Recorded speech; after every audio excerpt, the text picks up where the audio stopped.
Hello friends, গল্পের পরবর্তী অংশটা নিয়ে আবার আপনাদের মাঝে হাজির হলাম। সে আমার প্রেম, লেখিকা নুসরাত জাহান উর্মি, পর্ব 13। আমি ওনার কলার চেপে ধরে পড়লাম। ওই ডাইনিটা আপনার হাত ধরেছিল, আপনি সরিয়ে দেননি কেন? আর ধরেছিলই বা কীভাবে? আপনি হাত ধরতে কেন দিবেন? নাকি ভালো লাগেছিল? কোনটা? আব্রাহাম অদ্রিকে এতটা জেলাস হতে দেখে ঠোঁট কামড়ে হাসলো। অদ্রির কোমর জড়িয়ে নাকে নাক ঘষে বলে, সরি বিবি জান, আমি বুঝতে পারিনি উনি হুট করে হাত ধরে সব বলবেন। হাত ছাড়িয়ে নিব তখনই তো তুমি চলে এলে। ভালোবাসিব, রাগ করে না প্লিজ। আমি ভেতরে ভেতরে গলে আইসক্রিম হয়ে গেলেও তা বুঝতে দিলাম না ওনাকে। সব সময় আমাকে রাগ দেখায়, আজকে আমার চান্স এসেছে, এটা হাতছাড়া করা যাবে না। আমি ওনাকে ধাক্কা দিয়ে সরিয়ে দিয়ে মুখে গোমরা ভাব এনে ওনার চেয়ারে গিয়ে বসলাম। উনি এসে চেয়ারের দুপাশে হাত রেখে আমার মুখের উপর ঝুঁকে বললেন, আমার বউয়ের রাগ হয়েছে। আমি সামনের দিকে তাকিয়ে মাথা নাড়িয়ে হ্যাঁ বললাম। উনি আমার আরও কাছে এসে চোখে মুখে ফু দিয়ে বললেন, কি করলে রাগ কমবে? আমি শুকনো ঢোক গিললাম। এদিকে ওদিকে তাকিয়ে বললাম, লাগবে না কিছু, একটু দূরে যান। উনি আমার আরও কাছে এসে বলল, কেন বেবি, বলো কি লাগবে আদর? এতটা কাছে আসায় ওনার নিঃশ্বাসগুলো আমার চোখে মুখে পড়ছে, ফলে আমার পায়ের পাতা শিরশির করে উঠল। আমি ওনার বুকে হাত দিয়ে একটু দূরে সরানোর চেষ্টা করে বললাম, একটু দূরে সরেন, আমার নিঃশ্বাস নিতে কষ্ট হচ্ছে। উনি আরও ঝুঁকলেন আমার ঠোঁটের কাছে ওনার ঠোঁট। আমি চোখ বন্ধ করে নিলাম। একসময় ঠোঁটে ঠোঁট ছুঁয়ে যায়, মৃদু মৃদু স্পর্শে লোমকূপ কাটা দিয়ে ওঠে। উনি এক হাতে আমার কোমর জড়িয়ে ধরে কোলে তুলে নেন, আমার চুলের গভীরে হাত ডুবিয়ে দিয়ে আমাকে কোলে নিয়ে চেয়ারে বসে পড়েন। এক সময় ঠোঁট চেড়ে গলায় মুখ ডুবিয়ে দেয়। এমন সময় হঠাৎ দরজা ঠেলে ভেতরে প্রবেশ করে কেউ একজন। সেই শব্দে হুঁশ ফিরে আমার। ওনাকে সরিয়ে দেওয়ার আগেই ভেসে আসে একটা কণ্ঠ, আব্রাহাম কি করছি? সরি গাইস, রং টাইমে চলে এসেছি, ক্যারি অন। কথাটা বলতে আব্রাহাম হাতের ইশারায় চলে যেতে বললেন। দরজা মিশিয়ে দিয়ে চলে গেলেন রুদ্র ভাইয়া। এই দুই বন্ধুর এমন বেহায়াপনায় আমি স্তব্ধ হয়ে বসে রইলাম। একটু পর ওনাকে ধাক্কা দিয়ে বললাম, ছাড়ুন নির্লজ্জ লোক। উনি আমাকে আরও শক্ত করে জড়িয়ে ধরে আবারও ঠোঁটে ঠোঁট মিলিয়ে দিলেন। কিছুক্ষণ পর উনি আমাকে ছেড়ে দিতেই আমি ঘন ঘন নিঃশ্বাস ফেলে বললাম, এত নির্লজ্জ কেন আপনি? মানে কি, আমি কি করেছি? আমি ওনার কথায় অবাক হলাম ভীষণ। এত বড় একটা কাণ্ড ঘটিয়ে এমনভাবে ভাব করছেন যেন উনি দুধে ধোয়া তুলসী পাতা। আমি লজ্জায় আর কিছু বলতে না পেরে বললাম, ছাড়ুন, খিদে পেয়েছে। উনি আমার নাকে নাক ঘষে বললেন, এতক্ষণ খেয়েও পেট ভরেনি তোমার, আরও চাই। ওনার ঠোঁটের মিটি মিটি হাসি দেখে লজ্জায় লাল হয়ে গেলাম আমি। পুরো রুমটায় চোখ বুলিয়ে নিলাম। উনি পাশ থেকে লঞ্চ বক্সটা বের করে আমার সামনে রেখে বলেন, আমাকে খাইয়ে দাও আর তুমি খাও। আমি ওনার কোল থেকে উঠে গিয়ে হাত ধুয়ে আসলাম।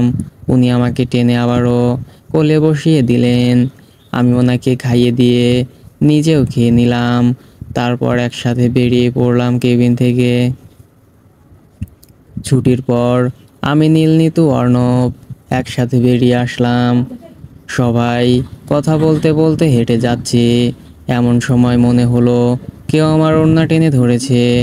আমি থমকে গিয়ে পেছনে ফিরতেই কেউ একজন বিষাক্ত কথা ছুঁড়ে মারলো আমার উদ্দেশ্যে। আমি অবাক হয়ে তাকাতেই দেখলাম রাজু ভাইয়া, আমাদের ভার্সিটির সিনিয়র ভাই, মেয়েদের উত্ত্যক্ত করে বেড়ায় র্যাগিংয়ের নামে। ওনার নামে অনেক কমপ্লেন উঠলেও বাবার টাকার জোরে ধামাচাপা পড়ে গেছে রাতের আধারে। শ্যামবর্ণের হওয়ায় আমাকে খুব একটা এইসব ঝামেলা পোহাতে হয়নি। নীল এক টানে আমার ওড়নাটা ওনার হাত থেকে ছাড়িয়ে নিয়ে গর্জে উঠে বলল, এইসব কি ধরনের অসভ্যতা? এমন সময় রাজু ভাইয়ের একটা ফ্রেন্ড বলল, আরে বুলবুলি, তুমি ফারহান স্যারের সাথে বেড শেয়ার করতে পারলে আমরা কি দোষ করেছি? একটা চান্স দিয়ে দেখো, তোমাকে টাকায় মরিয়ে দেব। এহেন কথায় আমার পায়ের নিচের মাটি যেন কেঁপে উঠল। অর্ণব রাগে এগিয়ে গিয়ে কিছু বলতে নিলেই রাজু আর তার ফ্রেন্ড মাটিতে লুটিয়ে পড়ল। আমি অশ্রু চোখে তাকাতেই সামনে দেখলাম আব্রাহাম হাতে একটা পেয়ারা গাছের টব দিয়ে দাঁড়িয়ে আছেন, যেটা মাত্রই রাজুর ফ্রেন্ডের মাথায় ভেঙেছেন উনি। আব্রাহাম এগিয়ে এসে রাজুর কলার চেপে ধরে পরপর 4টা ঘুষি মারলো। ছেলেটার নাক মুখ দিয়ে ছিটকে রক্ত বের হচ্ছে। উনি চেঁচিয়ে বলল, you bloody bastard, how dare you! আমার অদ্রির সাথে আমার বউয়ের সাথে বেড শেয়ার করবি তুই? তোর এত সাহস? তুই জানিস আমি কে? You bloody bitch! You want to sleep with my women, my women! How dare you! I will kill you rascal! ওনার এমন ভয়ঙ্কর রূপ দেখে আমি স্তব্ধ হয়ে দাঁড়িয়ে আছি। আমি জানতাম মানুষটা রাগী, তাই বলে এতটা। চারপাশে তাকিয়ে দেখলাম কেউ কেউ অবাক হয়ে তাকিয়ে আছে, আর কেউ কেউ এটা সেটা বলা বলি করছে। উনি ছেলেটাকে আধমরা করে ফেলে রেখেছে। আমি বললাম, রুদ্র ভাইয়া, আপনার বন্ধুকে থামান প্লিজ, মরে যাবে। রুদ্র ভাইয়া ভাবলেশীনভাবে বললেন, আব্রাহাম মেইন পয়েন্ট 2টা লাথি দে আমার পক্ষ থেকে। আমি অবাক হলাম এমন কথায়। ফুস করে একটা নিঃশ্বাস ফেলে এগিয়ে গিয়ে বললাম, আব্রাহাম ছেড়ে দিন প্লিজ, আমার শরীর খারাপ লাগছে আব্রাহাম। কথাটা মিথ্যে হলেও কাজে দিল। উনি তৎক্ষণাৎ উঠে দাঁড়িয়ে আমার হাত ধরে সবার দিকে তাকিয়ে বললেন, এই ঘটনা নিয়ে যদি কোনো রকমের সমালোচনা হয়, আই প্রমিস নিজ হাতে তাদের ক্যারিয়ার মাটিতে মিশিয়ে দিব। কথাটা বলে উনি আমাকে নিয়ে বেরিয়ে এলেন কলেজ থেকে। বিকেল 4:30। অর্ণব বসে আছে একটা 5 স্টার রেস্টুরেন্টে। অর্ণব সব সময়ের মতোই শান্ত হয়ে বসে আছে, তার মাঝে কিছুটা নার্ভাসনেস কাজ করলেও সেটাকে নিজের মাঝে চেপে রেখেছে। অর্ণবের ঠিক সামনেই বসে আছে অভিমন্যু রায়, অবন্তিকার বাবা। নীরবতা ভেঙে অভিমন্যু রায় বললেন, শুনলাম আমার বাড়িতে তোমার আনাগোনা বেড়েছে, আমার মেয়ে তোমার প্রেমে পড়েছে।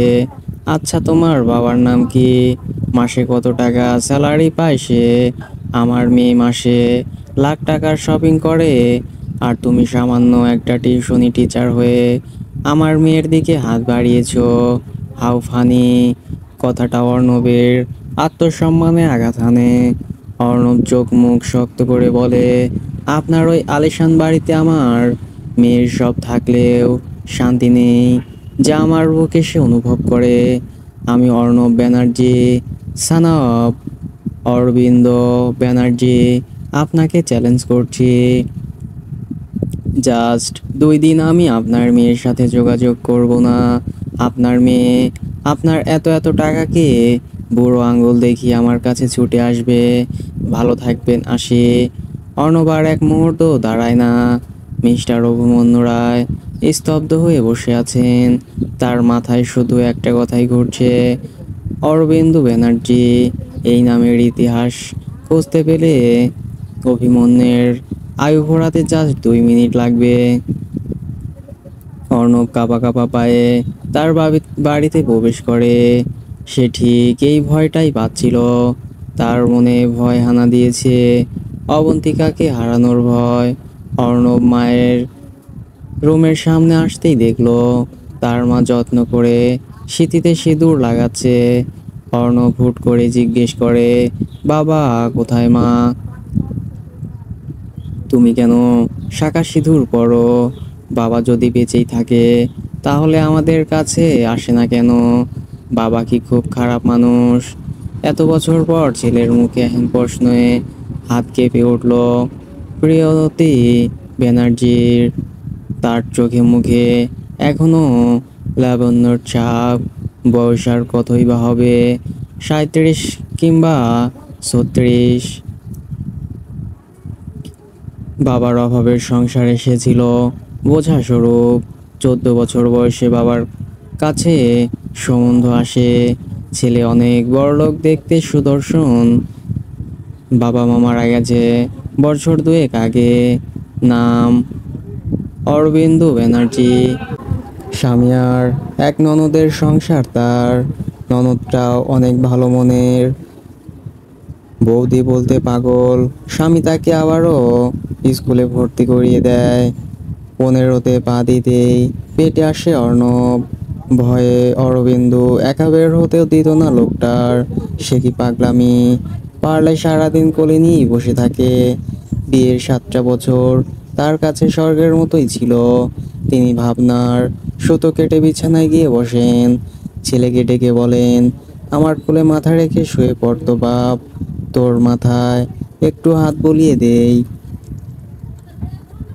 অর্ণব মায়ের কোলে মাথা রেখে ছোট্ট বাচ্চাদের মতো গুটি গুটি মেরে শুয়ে পড়ে। প্রিয়তী ব্যানার্জি কিছুক্ষণ চুপ করে বসে থাকে, তারপর বলে, তোর বয়স তখন মাত্র 1 বছর। তোর পিসি এক মুসলমান ছেলেকে বিয়ে করে হাজির হয় তোর বাবার সামনে। বোনের এমন অধপতনে মানুষটা কষ্টে হার্ট অ্যাটাক করে, সব সম্পর্ক ছিন্ন করে বোনের সাথে। আদ্রিতার কান্নায় ব্যানার্জি বাড়ির প্রতিটি ইট কেঁপে উঠেছিল। মেয়েটারই বা কি করার ছিল, সে তো ভালোবেসেছিল।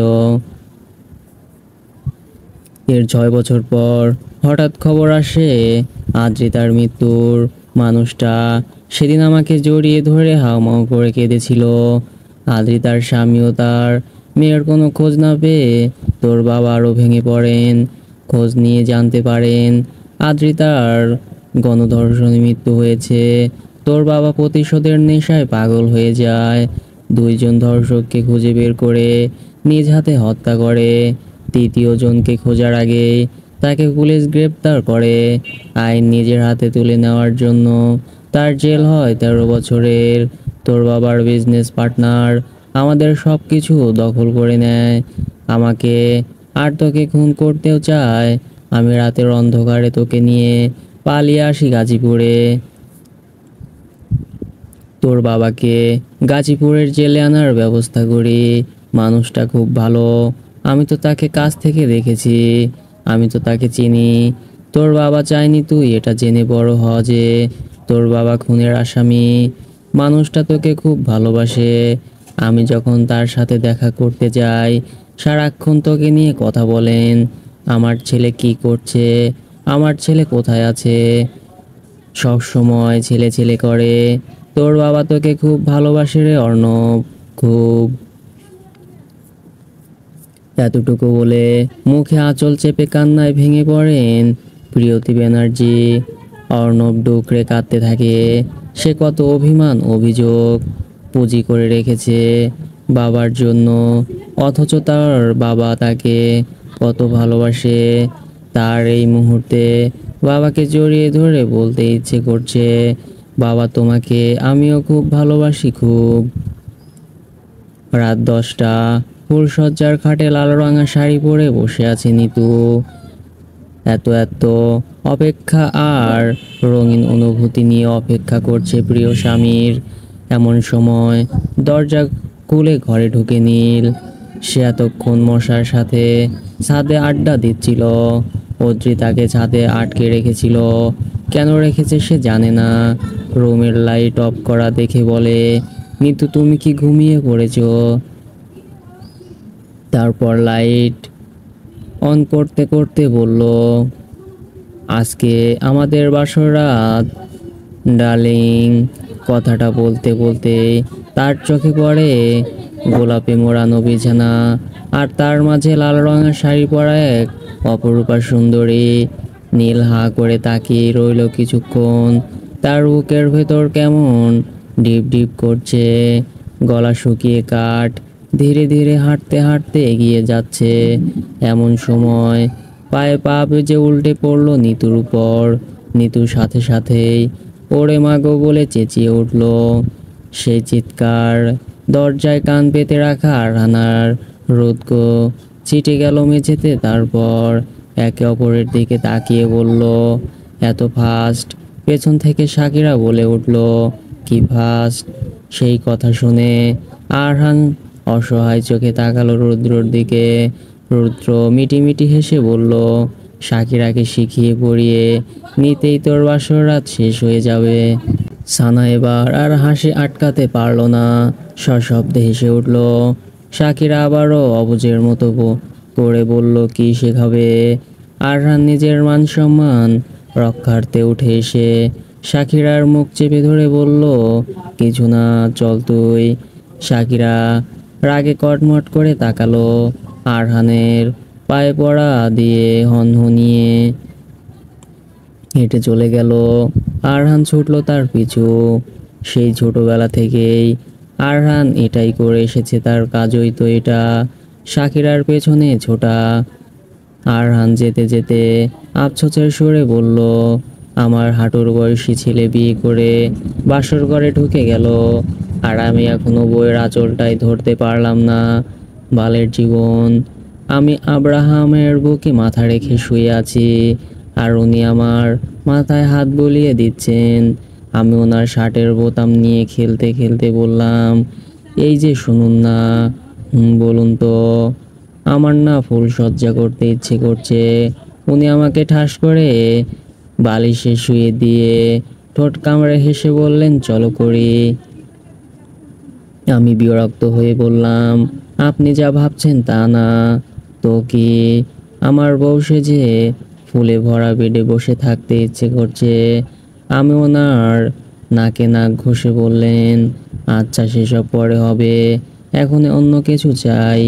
কথাটা বলেই উনি আমার গলায় ঠোঁট নামিয়ে ঘাড় চুমু খেতে শুরু করলেন। আর আমি কপাল চাপড়াতে চাপড়াতে ভাবছি, একেই বলে খাল কেটে কুমিরকে দাওয়াত দিয়ে আনা। হ্যাঁ। দীর্ঘশ্বাস। সকাল গড়িয়ে দুপুর, দুপুর গড়িয়ে বিকেল, তারপর রাত গড়িয়ে আবারও সকাল হলো। অবন্তিকার অবস্থা নাজেহাল। অর্ণবের সাথে পুরো একটা দিন তার কোনো যোগাযোগ নেই। কমপক্ষে 200টা কল দিয়েছে। কাঁদতে কাঁদতে তার চোখ মুখের অবস্থা খারাপ। ফর্সা মুখটা লাল হয়ে গেছে 2 দিন ধরে। পানি ছাড়া কিছুই গলা দিয়ে নামেনি তার। শরীরে অর্ণবের একটা শার্ট জড়ানো, একটু পর পর শার্টের কলার নাকে চেপে গন্ধ নিচ্ছে। তার মন কুগাইছে, মাথায় হাজারটা চিন্তা ভর করেছে। এমন সময় হঠাৎ কলিং বেল বাজলো অবন্তিকার। ভাবলো অর্ণব এসেছে। সে কোনো রকমে গলায় ওড়না জড়িয়ে নিয়ে বলল, অর্ণব আপনি কোথায়? সামনে তাকিয়ে নিজের বাবা মাকে দেখতে পায় অবন্তিকা।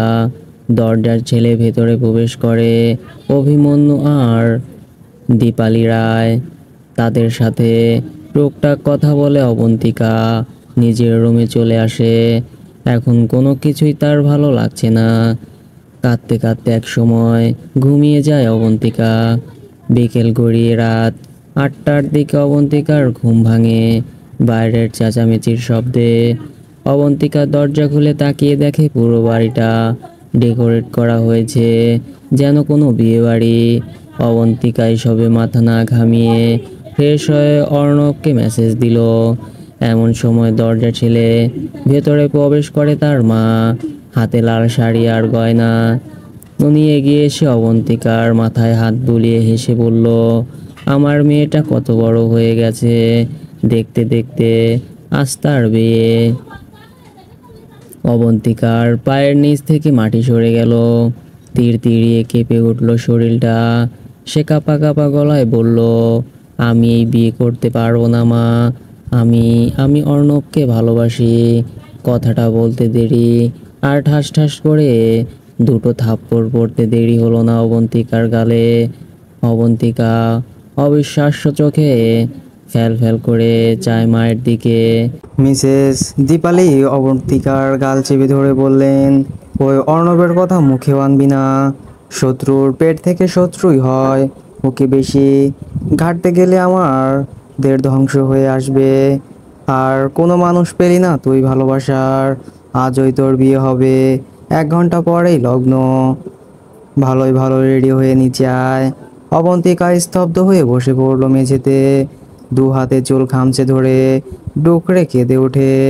কাঁদতে কাঁদতে এক সময় মেঝেতে গায়ে এলিয়ে দিয়ে পাশ থেকে ফোন নিয়ে অর্ণবকে ভয় যে বলল, অর্ণব, এই অর্ণব, আপনি আসুন না, আমাকে নিয়ে যান। আপনি ছাড়া অন্য কারো স্পর্শ আমি কিভাবে সইব অর্ণব? আমি মরে যাচ্ছি অর্ণব, আমাকে ওরা জোর করে বিয়ে দিয়ে দিচ্ছে অর্ণব। আপনি আমাকে ছেড়ে কোথায় চলে গেলেন? আমি কিভাবে বাঁচব? ওই বিয়ের পিঁড়িতে বসার আগেই আমি মৃত্যুকে আলিঙ্গন করব। ভালোবাসি, ভালোবাসি, ভালোবাসি আমার, আমি তোমায় বড্ড বেশি ভালোবাসি। সময়ের সাথে পাল্লা দিয়ে অবন্তিকার কথাগুলি বাড়তে থাকলো, আর চোখ দিয়ে গড়িয়ে পড়ছে অশ্রুকণা, অক্লান্ত অবিরাম। আমি আর আব্রাহাম এই মেঘলা রাতে লং ড্রাইভে বেরিয়েছি। জানালা গড়িয়ে ঠান্ডা বাতাসে ছুঁয়ে দিচ্ছি আমায়। সেই বাতাসে চুলগুলো চোখে মুখে আছড়ে পড়ায় বিরক্ত হচ্ছি খুব। বিরক্ত হয়ে চুলগুলো বাঁধতে নিলে আব্রাহাম বললেন, খোলাই থাক, সুন্দর লাগছে তোমাকে। আমার হাতটাও থেমে গেল অটোমেটিক্যালি। থাক না খোলা, কিছু আবদার পূরণ করতেও অন্যরকম একটা শান্তি লাগে। আমি এক হাতে কানের পিঠে চুল গুজে লাজুক চোখে ওনার দিকে। উনি সাথে সাথে গাড়ির ব্রেক কষলেন, সিটে মাথা এলিয়ে দিয়ে বুকের বা পাশে হাত রেখে বলেন, উফ জান, এভাবে তাকিয়েও না, বুকে লাগে। জাস্ট খুন হয়ে যাই আমি। ওনার কথায় লজ্জায় লাল হয়ে গেলাম আমি। জানালা দিয়ে বাইরে তাকাতেই দেখলাম একটা ফুচকার দোকান। আমি ওনার দিকে তাকিয়ে আবদারের সুরে বললাম, ফুচকা খাবো। উনি আমার দিকে তাকিয়ে বললেন, ওকে, বাট 1 প্লেট। আমি ঠোঁট উল্টে কিউট কিউট ফেস বানিয়ে ওনার দিকে তাকিয়ে বললাম, 2 প্লেট প্লিজ প্লিজ। উনি আমার গাল টেনে বলল, এইসব টিকছে, কাজ হবে না। বেবি জান, 1 প্লেট মানে 1 প্লেট। আমি মুখ গোমড়া করে গাড়ি থেকে নেমে পড়লাম। আব্রাহাম আমার হাত ধরে এগিয়ে গিয়ে বললেন, মামা 2 প্লেট ফুচকা প্যাক করে দিন। আমার খুশিতে ওনাকে একটা কিসি দিতে ইচ্ছে করছে। আমি খুশি মনে বললাম, ঝাল বেশি। উনি চোখ রাঙিয়ে তাকাতেই আমি চোখ পিট পিট করে কিউট কিউট ফেস বানাই, তাতে কাজ হলো। তিনি রাগ না দেখিয়ে ঠোঁট বাঁকিয়ে হাসলেন। আমি হাসছি মুখে ওনার হাত পেঁচিয়ে ধরলাম। আমি গাড়িতে বসে একটার পর একটা ফুচকা খাচ্ছি। ঝালে আমার নাক মুখ লাল হয়ে গেছে। পত্রীর এমন ঝালে লাল হয়ে যাওয়া ঠোঁট দেখে শুকনো ঢোক গিলল আব্রাহাম। তার ইচ্ছে করছে এই মুহূর্তে মেয়েটার অধরের সমুদ্রে ডুব দিতে। আব্রাহাম নিজেকে ধমকে টমকে মনের ইচ্ছেটাকে মাটি চাপা দিল। আমি মুখে একটা ফুচকা দিয়ে দাঁতে কামড় বসিয়েছি মাত্র, এমন সময় ওনাকে এভাবে তাকিয়ে থাকতে দেখে ইশারায় জিজ্ঞেস করলাম, খাবেন? উনি বিনা বাক্য ব্যয়ে এগিয়ে এলেন আমার কামড়ে ধরে রাখা ফুচকাটার অর্ধেকটা টুপ করে নিজের মুখে ঢুকিয়ে নেয়। এহেন কাণ্ডে অবাকে বিস্ময়ে আমার চোখ বৃত্তাকার রূপ ধারণ করলো। উনি ফুচকাটা মুখে ভরে নিয়ে মিটি মিটি হাসছেন। পরক্ষণেই তার নাক, চোখ, জামরঙা ঠোঁট লাল হয়ে গেল। ওনাকে ঝালে হাঁসফাঁস করতে দেখে আমি ঠোঁট বাঁকিয়ে হেসে মনে মনে বললাম, একদম ঠিক হয়েছে। খুব রোমান্সের শখ জেগেছিল না? এবার লাও ঠেলা সামলাও চান্দু, হা হা হা। কিন্তু আমার এই আনন্দ বেশিক্ষণ টিকলো না। উনি সেকেন্ডের মধ্যেই আমার ঠোঁটে ঠোঁট মিলিয়ে দিলেন। আমি অনুভূতিতে শিউরে উঠে চোখ বন্ধ করে নিলাম। আমি হতাশ হয়ে ভাবলাম, এত রোমান্স কোত্থেকে আসে ওনার? হাউ আই থিঙ্ক বিদেশিদের সাথে বড় হওয়ার সাইড ইফেক্ট এটা। হতাশ। শাকিরা বারবার আরহানের হাত ধরে টানছে, আর আরহান রাগ মুখ শক্ত করে বসে আছে। শাকিরা আবারও বলল, সরি তো, আর কখনো ফেসবুকে পিক পোস্ট করব না, প্রমিস। এই যে আরহান, ও আমার ভবিষ্যৎ প্রজন্মের বাপ, I love you. Sorry sorry sorry. Arhan তাও পাত্তা দিল না। এবার শাকিরার রাগ হলো। আরহানের দুই কাঁধে হাত রেখে ঝুঁকে এসে বলল, এত ভাব দেখাচ্ছ কেন? আমার পোস্টে যে হাজারটা মেয়ের লাইক পড়ে, আমি কখনো কিছু বলেছি? আরহান শাকিরাকে নিজের কোলে বসিয়ে দিলে গলায় জোরে একটা কামড় দিল। শাকিরা চোখ খিচে সহ্য করে সেই ব্যথা। আরহান রাগে হিসিয়ে বলে, এই ছেলেটা তোর পেকে জোশ লিখবে কেন? তোকে দেখবই বা কেন? তোকে ছোঁয়ার অধিকার একমাত্র এই আরহান শেখের থাকবে, আর কারো না। শাকিরা আরহানকে ধাক্কা দিয়ে সরিয়ে কোল থেকে নেমে ছাদের দরজার দিকে যেতে যেতে বলল, এই কথাটা কি কামড়ানো ছাড়া বলা যেত না, অসভ্য লোক। শাকিরা ছুটে বেরিয়ে গেল দরজা খুলে, আর পেছন থেকে ভেসে আসে আরহানের হাসির শব্দ। সে নিজেও যায় পিছু পিছু। মেয়েটাকে একা ছাড়া যাবে না। আকাশের অবস্থা ভালো না, বৃষ্টি হতে পারে যে কোনো সময়। রাত 10টা বাজে। অর্ণব ঝড়ের গতিতে বাইক চালাচ্ছে। তার চোখ দিয়ে অশ্রু গড়িয়ে পড়ছে। বুকের ভেতর অসহনীয় ব্যথা দলা পাকিয়ে আছে। দিনরাত সে হসপিটালে মায়ের পাশে ছিল। এত ব্যস্ততার মাঝে ফোনে চার্জ না থাকায় অবন্তিকার একটা খোঁজ নেওয়া হয়নি। বাড়িতে ফিরে রাত 10টায় ফোন চার্জে দিয়ে অন করতেই দেখে অবন্তিকার 222টা মিস কল। তারপর ভয়েসটা শুনতেই ভয়ে তার হৃদস্পন্দন আটকে যায়। বাইকের চাবি নিয়ে বেরিয়ে যায় তৎক্ষণাৎ। অবন্তিকার বাড়ির সামনে এসে নামতেই দেখে একটা ফুল দিয়ে সাজানো বিয়ের গাড়িতে উঠে যাচ্ছে একটা মেয়ে। তার পরনে লাল বেনারসি, আলতা রাঙা, হাতে সিঁদুরের কৌটো। মেয়েটার মুখ দেখার আগেই গাড়িটা ছুটে চলে গেল অর্ণব। এক ধ্যানে তাকিয়ে রইল সেই শূন্য রাস্তায়, যেখান দিয়ে তার হৃদয়ের রানী হেঁটে চলে গেল অন্য কারো ঘরে। অর্ণবের ঠোঁট কেঁপে কেঁপে উঠল, চোখ বেয়ে জল গড়িয়ে পড়ল, বুকে অসহনীয় ব্যথা অনুভব হচ্ছে। যেন ভেতর থেকে সবকিছু দুমড়ে মুচড়ে ভেঙে যাচ্ছে। শ্বাস নিতেও বড্ড অনীহা হলো তার। টালমাটাল পায়ে উদ্দেশ্যহীন হাঁটতে হাঁটতে একটা পার্কে ঢুকে পড়লো। হাঁটু গেড়ে বসে পড়লো মাটুতে। চিৎকার করে কাঁদতে কাঁদতে বলল, ও অবন্তিকা, আমার ছোট্ট পাখিটা তুমি। কিভাবে পারলে অন্য কারো হতে? কিভাবে পারলে অন্য কারো নামের সিঁদুর দিয়ে সিঁথি রাঙাতে? তোমাকে অন্য কেউ ছোবে, অন্য কেউ ভালোবাসবে, আদর করবে। তুমি অন্য কারো ছোঁয়া কিভাবে সইবে পাখি? আমি তো জানি তোমার মরণ যন্ত্রণা হবে। ওই পাখি, দেখো না আমি মরে যাচ্ছি। এত যন্ত্রণা আর সইতে পারি না। তুমি আমাকে কেন মেরে ফেললে অবন্তিকা? আমার ছোট নরম তুলতুলে পাখিটা, আমার বুকে ফিরে আসো প্লিজ। আসো না পাখিরে। আহা আহা, আমার বুকটা পড়ে যাচ্ছে। তোর অর্ণব কষ্টে মরে যাচ্ছে, আসবি না? আয় না।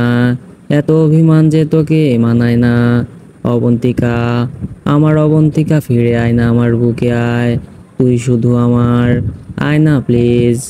অর্ণব কাঁদতে কাঁদতে ঘাসের ওপর শুয়ে পড়ল। তার চোখে ভাসলো আলতা রাঙা সিঁদুর কৌটোর মুঠোয় ধরে রাখা একটি হাত। অর্ণব আবারও চিৎকার করে কেঁদে উঠল। কি করুণ বেদনাময় সেই প্রেমিকের কান্নার সুর, যে কারোর হৃদয় কম্পিত হবে সেই সুরে। ওয়াশরুম থেকে ফ্রেশ হয়ে নিতু মাত্রই বের হয়েছে। বাঙালি মেয়েরা রাতে গেঞ্জি আর প্লাজো পরে ঘুমায় সাধারণত। নিতু একটা কালো গেঞ্জি আর সাদা প্লাজো পরে আয়নার সামনে দাঁড়িয়ে চুল আঁচড়ানোর সময় তার নজর যায় গলায় থাকা লাভ বাইটে। তা দেখে ঠোঁটের কোণে ফুটে ওঠে লাজুক হাসি, চোখে ভাসে বাসর রাতের সে অদ্ভুত অনুভূতিময় কাণ্ডগুলো। নীলের পাগলামি দেখে নিতু না চেয়েও বারবার হেসে ফেলেছিল। ফ্ল্যাশব্যাক, ফুলে সজ্জিত মধুচন্দ্রিমা আজ। নিতু নীলের অপেক্ষায় ক্লান্ত হয়ে বসেছিল।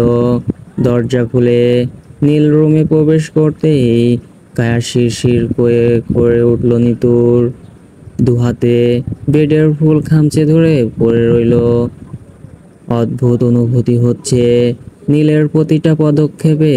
নিতুর হৃদস্পন্দন বৃদ্ধি পাচ্ছে হাজার গুণ। এমন সময় হঠাৎ নীল পায়ে পা আটকে পড়ে গেল নিতুর উপর। নিতু ব্যথায় চেঁচিয়ে উঠতেই নীল নিতুর ঠোঁটে ঠোঁট চেপে ধরে। নিতু লজ্জায় ব্যথায় ধপ করে চোখ বন্ধ করে নেয়। নীল সাথে সাথেই নিতুকে ছেড়ে দেয়, উঠে বসে বলে, আসলে আমি পড়ে গিয়েছিলাম, তুমি কি বেশি ব্যথা পেয়েছো? নিতু পিট পিট করে চোখ মেলে তাকালো, ধীরে ধীরে উঠে বসে ডানে বামে মাথা নাড়লো। নীল ঘরের চারিদিকে চোখ বুলিয়ে বলল, সুন্দর হয়েছে সাজানো। নিতু লাজুক কণ্ঠে বলে, নিতুকে লজ্জা পেতে দেখে নীলের মনে অন্যরকম অনুভূতি করা নাড়ছে। নিতুর উপর থেকে নিচ পর্যন্ত চোখ বুলিয়ে বলল, তোমাকেও অনেক সুন্দর লাগছে। নিতু চোখ বুজে হাসলো। নীলের গলা শুকিয়ে যাচ্ছে, আবারও নার্ভাস লাগছে। তার মনে হচ্ছে আরো 2-1 বছর প্রেম করে নিলে সুবিধা হতো হয়তো। নীল ধীরে ধীরে নিতুর পাশ ঘেঁষে বসলো। নিতু লজ্জায় চোখ নামিয়ে নিল। নীল ধীরে ধীরে নিতুর আঙ্গুলে আঙ্গুল ছুলো। পরক্ষণে আবার নার্ভাসনেসে ফট করে ছেড়ে দিল। তাতে নিতু চোখ তুলে তাকালো। নীল আমতা আমতা করছে। তার ইচ্ছে করছে নিতুকে এক্ষুনি বুকের সাথে মিশিয়ে নিতে, কিন্তু নার্ভাসনেসে তাও পারছে না। এভাবে মিনিট 10 গড়ানোর পর নীল নিতুর পাশ থেকে সরে গিয়ে বলল, ঘুমিয়ে যাও। তারপর পা ফেলে বারান্দায় চলে যায়। নীলের বিরক্ত লাগছে যে রাতটার জন্য এত এত অপেক্ষা, এত এত স্বপ্ন, সেই রাতটা সে নিজ হাতে মাটি করে দিল। একবার ভাবলো ফিরে গিয়ে নিতুকে ডিরেক্ট কিস করব, কিন্তু এই কিন্তুটাই তো যত নষ্টের গোড়া। নীলকে চলে যেতে নিতু ফিক করে হেসে উঠল। নীল যে অতিরিক্ত এক্সাইটেড হয়ে এমন অবস্থায় ফেসে গেছে বুঝতে পারলো। নিতু ধীরে ধীরে পা বাড়ালো ব্যালকনির দিকে। গিয়ে দেখলো নীল উদাস চোখে আকাশের দিকে তাকিয়ে আছে।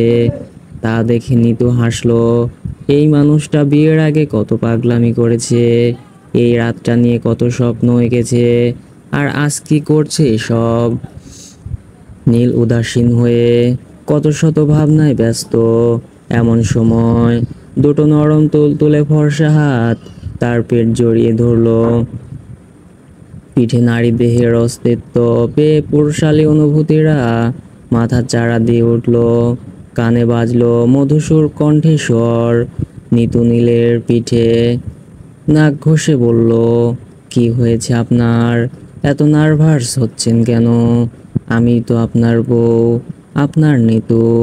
ভালোবাসবেন না আমাকে, নাকি আমাকে আর সুন্দর লাগছে না তাই এমন করছেন?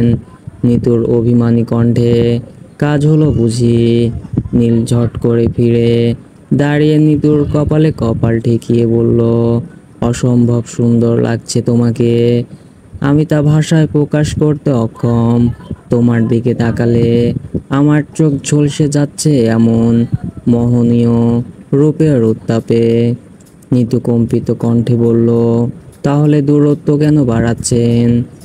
নীল জিভ দিয়ে ঠোঁট ভিজিয়ে বলে, আমার নার্ভাস লাগছে, মনে হচ্ছে তোমাকে একটু কঠিন স্পর্শ দিতেই আর তুমি ব্যথা পাবে, হওয়ায় মিলিয়ে যাবে। নীলের বোকা বোকা কথায় নিতু ফিক করে হেসে উঠল। তারপর লজ্জার মাথা খেয়ে হাত বাড়িয়ে নীলের গলা জড়িয়ে ধরে পা উঁচু করে নীলের ঠোঁটের কাছে ঠোঁট নিল। এমন নিদারুণ আহ্বান কি কোনো প্রেমিকের দ্বারা উপেক্ষা করা সম্ভব? না। নীলের নার্ভাসলেস যেন হাওয়ায় মিলিয়ে গেল। চোখে ধরা দিল অজস্র নেশা, অধরে অধর ডোবালো নির্ঘুমে। নিতুর শাড়ির ফাঁকে কোমরের ভাঁজে হাত ডুবিয়ে দুজনের মাঝে ইঞ্চিত সম দূরত্বটাও মিটিয়ে দিল। অস্থিরতার প্রহর গড়ালো। নীল হাত বাড়িয়ে নিতুকে কোলে তুলে নিল, পা বাড়ালো কোলে সজ্জিত বিছানায়। নিতুর শাড়ির আঁচল খসে পড়ল মেঝেতে। সময়ের সাথে সাথে নীরবতা বাড়ল স্পর্শের। বর্তমান নিচু যখন ভাবনায় বিভোর, নীল পেছন থেকে জড়িয়ে ধরে ঘাড়ে ঠোঁট চেপে ফিস ফিস করে বলল, তোমাকে সুন্দর লাগছে বউ। নিতু এই কথার মানে খুব ভালো করেই বুঝলো। নীলকে সরিয়ে দিয়ে লাইট অফ করে বিছানায় কাঁথা দিয়ে শুয়ে পড়ে বলল, ঘুম পাচ্ছে আমার।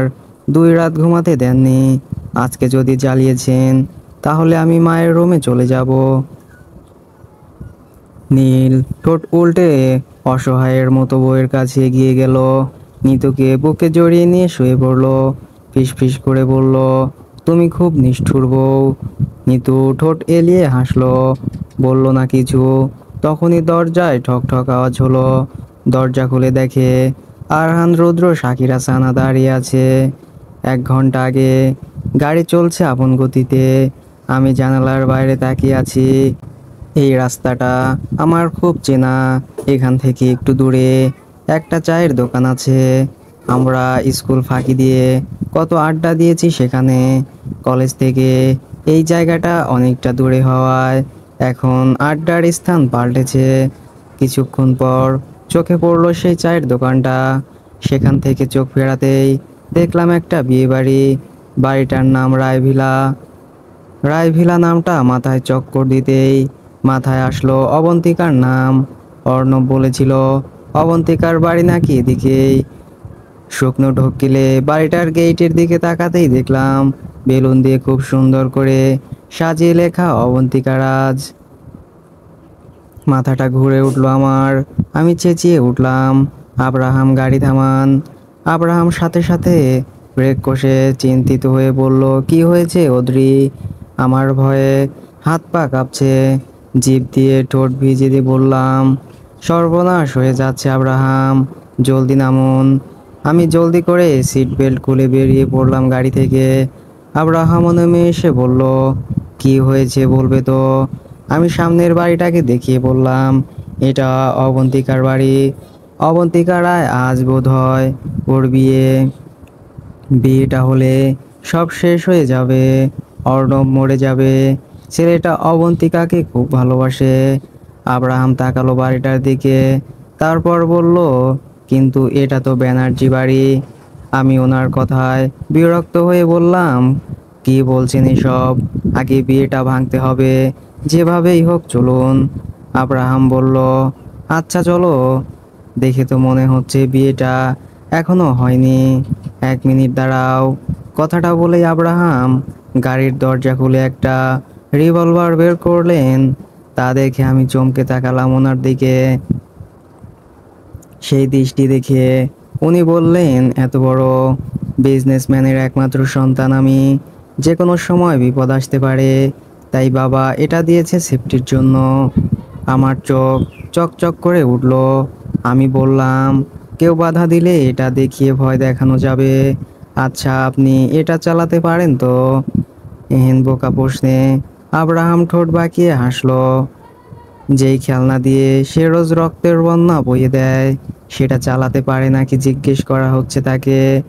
নেহায়তই বোকা প্রশ্ন।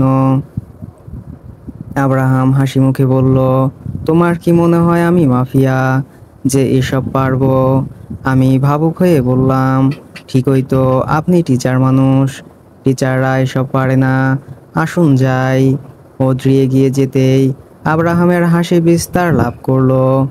সে আঙ্গুলের ডগায় রিভলভারটা ঘুরিয়ে ঘুরিয়ে একদম প্রফেশনাল কিলারদের মতো করে রিভলভারটা কোমরে শার্টের পেছনে গুজিয়ে গিয়ে গেল। বিয়ে বাড়িতে রমরম আয়োজন, চারদিকে মানুষের ছড়াছড়ি। স্টেজে বাবু হয়ে লাজুক হাসি মুখে বসে আছে জামাই রাজা। বেচারার জন্য একটু মায়া হলেও পাত্তা দিলাম না। এখন আগে অবন্তিকার কাছে যেতে হবে। এই প্রথম বিয়ের আসর থেকে বউ পালিয়ে নিয়ে যাব। I am so excited. Abraham আমার হাত ধরে বললেন, ওপরে চলো, ওইটা মনে হয় কনের রুম। সবাই বের হচ্ছে। আব্রাহাম আমার হাত টেনে নিয়ে যেতে যেতে কাকে যেন কল দিয়ে বললেন, মেসেজে লোকেশন পাঠিয়েছি, 5 মিনিটের মধ্যে সবাইকে এখানে দেখতে চাই, শাকিরাকেও নিয়ে আসবি। ওনার কথা শুনে আমি অবাক হলেও পাত্তা দিলাম না। আমার মাথায় একটা কথাই ঘুরছে, বিয়েটা ভাঙতে হবে। আমি দরজা ঠেলে ভেতরে ঢুকে দেখলাম অবন্তিকার হাতে কতগুলো ট্যাবলেট। তা দেখে চোখ ছানা বড়া হয়ে গেল আমার। এই মেয়ে কি স্লিপিং পিল খেয়ে সুইসাইড করতে চাইছে নাকি? সর্বনাশ! দৌড়ে গিয়ে ওর হাত চেপে ধরলাম। অবন্তিকা আমাকে দেখে হাউমাউ করে কেঁদে উঠে বলল, অদ্রি দি, তুমি এসেছো? আমার অর্ণব কই? ও কেন আসছে না? আমি অন্য কাউকে কিভাবে বিয়ে করব? আমার তো বিয়ে হয়ে গেছে, আমি অর্ণবের স্ত্রী। আব্বু বলেছে আমি বিয়ে না করলে অর্ণবকে মেরে ফেলবে। আমি কিভাবে বাঁচবো ওকে ছাড়া? আমাকে মরতে দাও প্লিজ। টিনেজ মেয়েদের আবেগ একটু বেশি থাকে। তারা কোনো খারাপ পরিস্থিতিতে পড়লেই সুইসাইড করার চেষ্টা করে। যা নিতান্ত ওই বোকামি ছাড়া কিছুই না। আমি অবন্তিকার হাত ধরে বললাম, আমি কথা দিচ্ছি এই বিয়ে হবে না। আমি তোমাকে নিয়ে এখনই চলে যাব আমরা। আব্রাহাম এগিয়ে এসে বললেন, চলো। আমি অবাক হয়ে বললাম, এভাবে কিভাবে যাব? হেঁটে যাবে? তুমি চাইলে কোলেও নিতে পারি নেব। আমি ওনার কথায় ভ্যাবাচেকা খেয়ে গেলাম। অবান্তিকা অবাক হয়ে তাকিয়ে আছে। আব্রাহাম বলল, মিসেস ব্যানার্জি তুমি আসো। কথাটা বলেই উনি দরজা খুলে বেরিয়ে এলেন আমাদের নিয়ে। তারপর মাঝ সিঁড়িতে দাঁড়িয়ে গিয়ে জোরে চেঁচিয়ে উঠে বললেন, হ্যালো এভরিওয়ান, এখানে কোনো বিয়ে হবে না, আপনারা প্লিজ চলে যান। পুরো বিয়ে বাড়ির সকলের দৃষ্টি রকেটের গতিতে এসে থামলো আমাদের দিকে। বাবু হয়ে বসে থাকা বরমশাইয়ের মাথায় যেন আকাশ ভেঙে পড়লো। সে লাফিয়ে উঠে বলল, মানে ফাতরামি পাইছো মিয়া, বিয়ে কেন হবে না? আমি বউ ছাড়া বাড়িতে যাবো না, এখনই বিয়ে করবো। এই পণ্ডিত কই? বউ কই? বিয়ে হবে, এক্ষুনি হবে। আব্রাহাম ভ্রু কুঁচকে তাকালো। শার্টের পেছনে গুজে রাখা রিভলভারটা বের করে শুট করলো রাজ নামক বরের পায়ের কাছে। ছেলেটা, ওরে মা গো, ওরে বাবা গো, আমি এই জন্মে বিয়ে করবো না আমারে। মায়েরা লাইলো না গো, আমারে কেউ বাঁচাও গো বলে চেঁচিয়ে এক দৌড়ে বেরিয়ে গেল বাড়ি থেকে। তার পেছনে ছুটলো পুরো বরযাত্রী।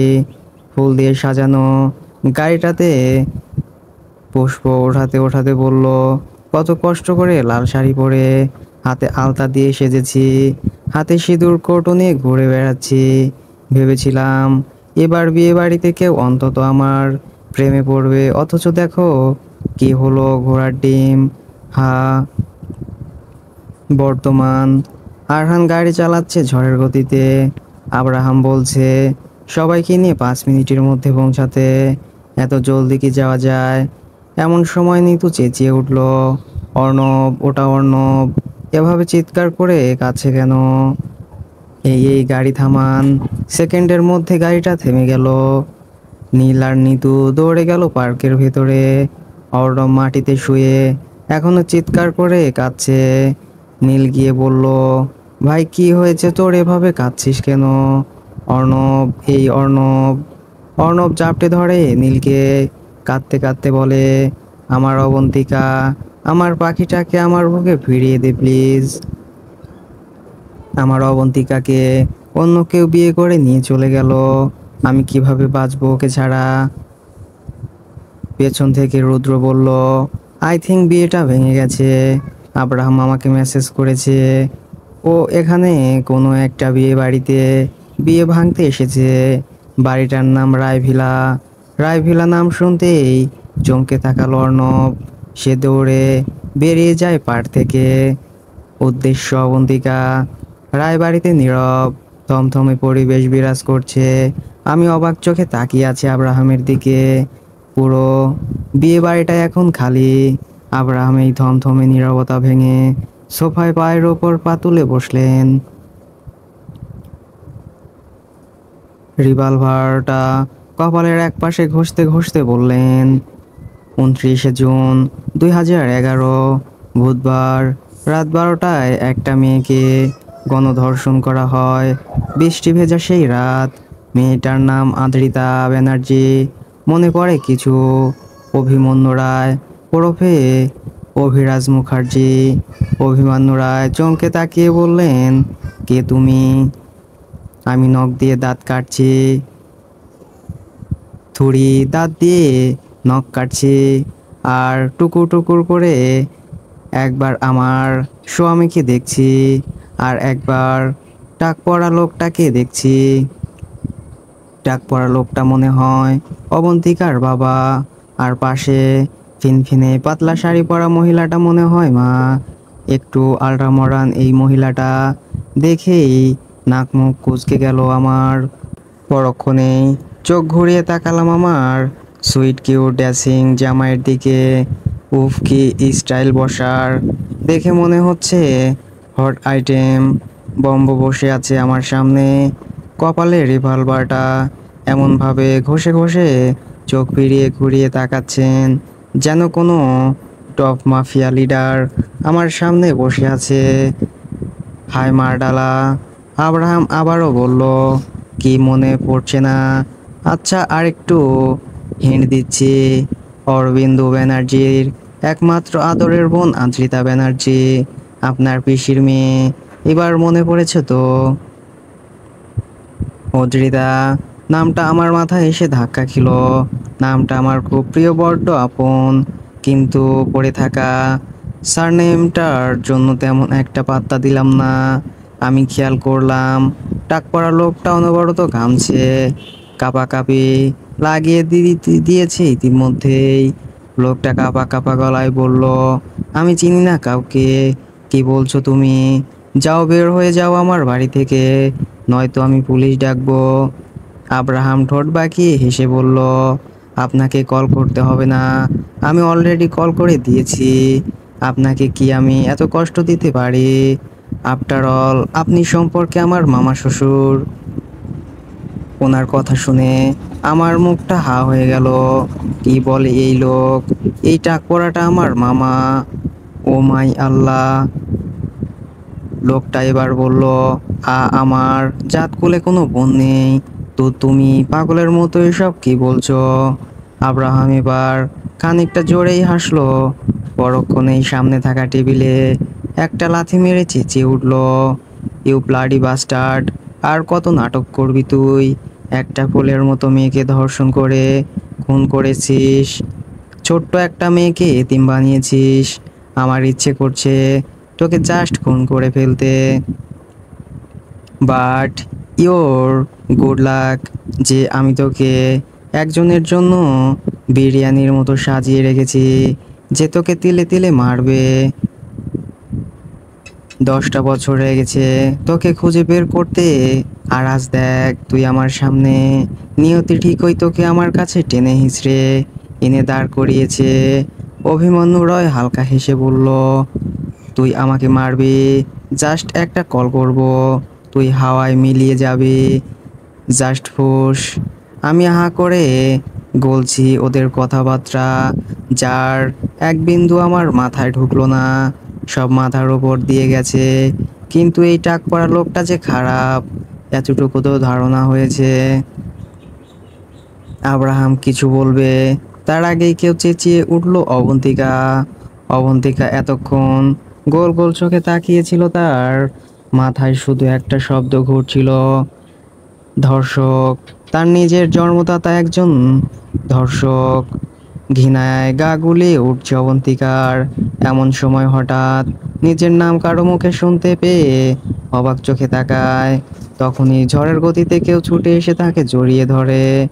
এতগুলো ঘন্টা পর চেনা স্পর্শ, চেনা গন্ধে অবন্তিকার উত্তপ্ত লাভার ন্যায় জ্বলতে থাকা হৃদয়ে যেন এক ফোঁটা আষাঢ়ের বৃষ্টি গড়িয়ে পড়ল।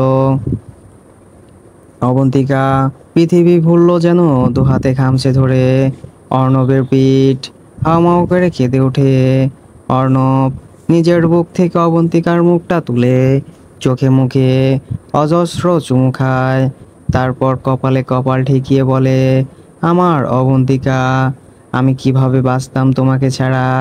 কয়েকটা ঘন্টাতেই তো আমার মরণ যন্ত্রণা হচ্ছিল।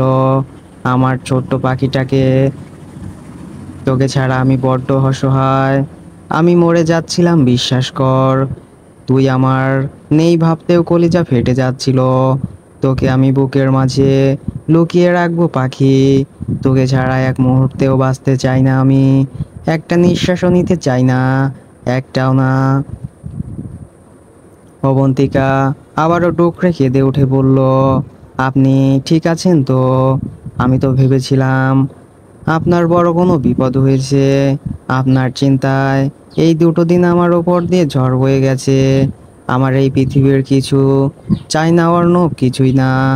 আপনি শুধু আমার পাশে থাকুন, আমার চোখের সামনে থাকুন। দুজনের চোখ দিয়েই অশ্রু গড়িয়ে পড়ছে। তা দেখে আমি বিড়বিড় করে বললাম, ভালোবাসা সুন্দর, সঠিক মানুষটাকে পেলে ভালোবাসা আরো সুন্দর, খুব। এমন সময় হঠাৎ কেউ একজন চিৎকার করে উঠল, আজব, আজকে চেঁচামেচি ডে নাকি? সবাই এত চেঁচাচ্ছে কেন? অর্ণব অবন্তিকাও একে অপরের ছেড়ে দিয়ে সামনে তাকালো। ওদের দৃষ্টি অনুসরণ করে আমিও তাকালাম।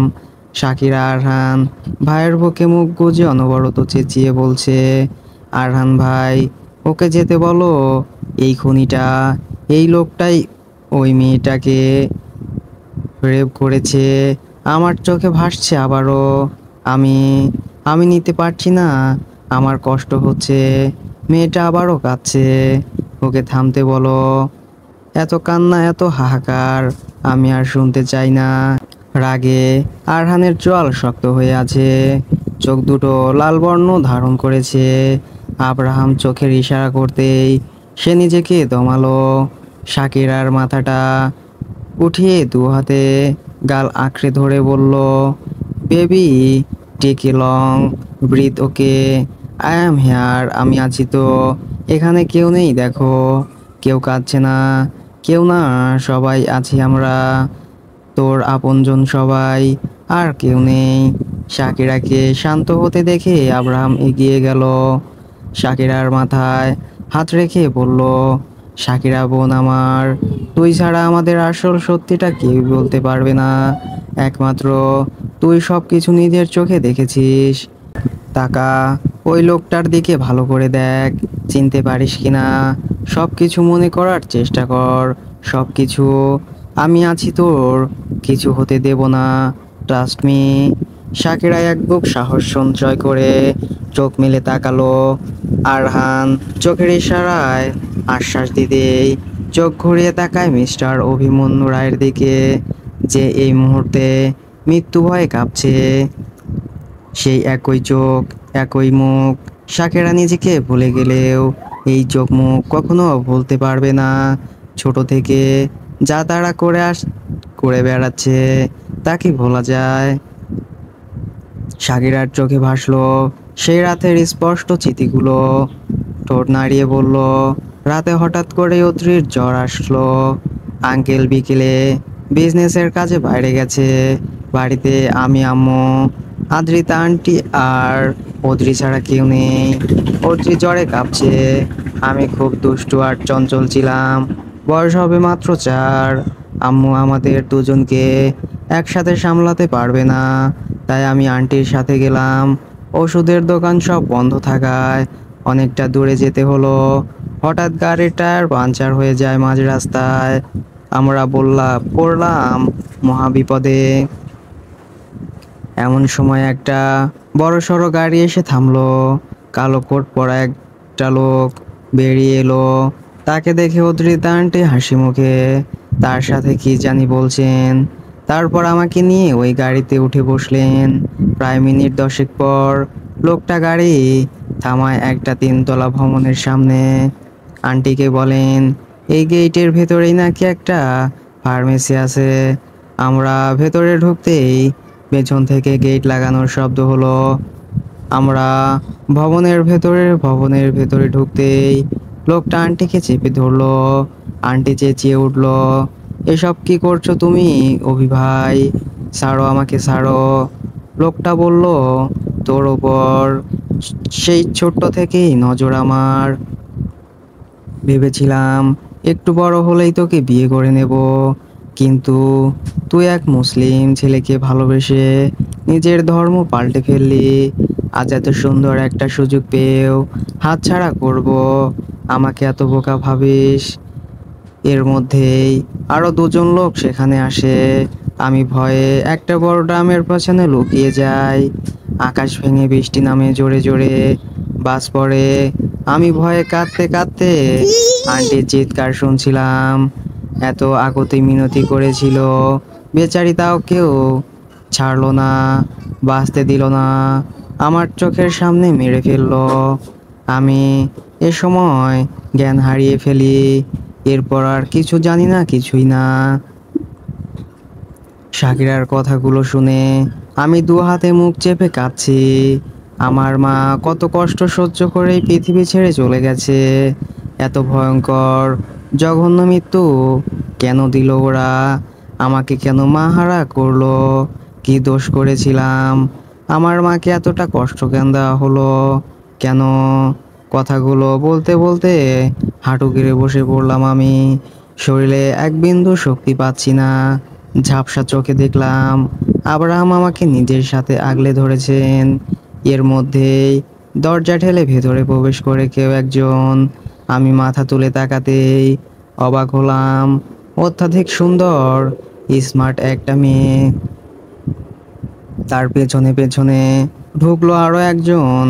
আমি অশ্রু ভরা ঝাপসা চোখে তাকে দেখলাম।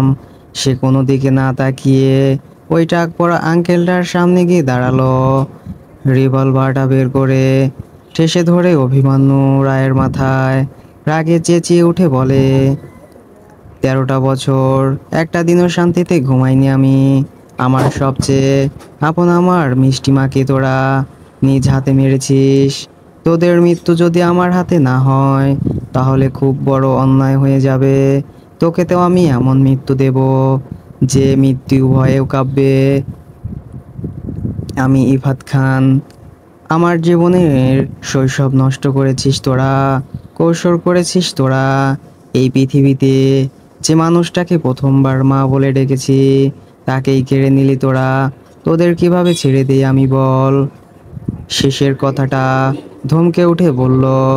সেই ধমকে কেঁপে উঠল রায়বাড়ির প্রতিটা ইট। তারপর অভিমন্যু রায়কে এক লাথিতে নিচে ফেলে দিল। বাম পায়ে ডান হাতে পরপর 2টি শুট করে আমার দিকে এগিয়ে গেল ইফাত ভাই। আমার সামনে এসে বসে মাথায় হাত বুলিয়ে দিতে দিতে বলল, বনু তোরও কি রক্তে আগুন জ্বলছে?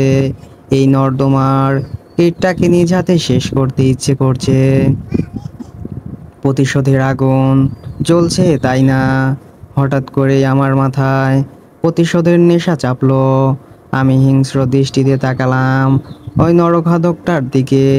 সেদিকে তাকিয়েই মাথা নেড়ে সম্মতি দিলাম। আব্রাহাম আমাকে 2 হাতে আগলে নিয়ে উঠে দাঁড়ালেন। হাতে রিভলভারটা নিয়ে বললেন, শুট হিম। আমার উত্তেজনায় হাত কাঁপছে। আব্রাহাম আমার হাতের ওপর হাত রেখে বলল, জাস্ট শুট।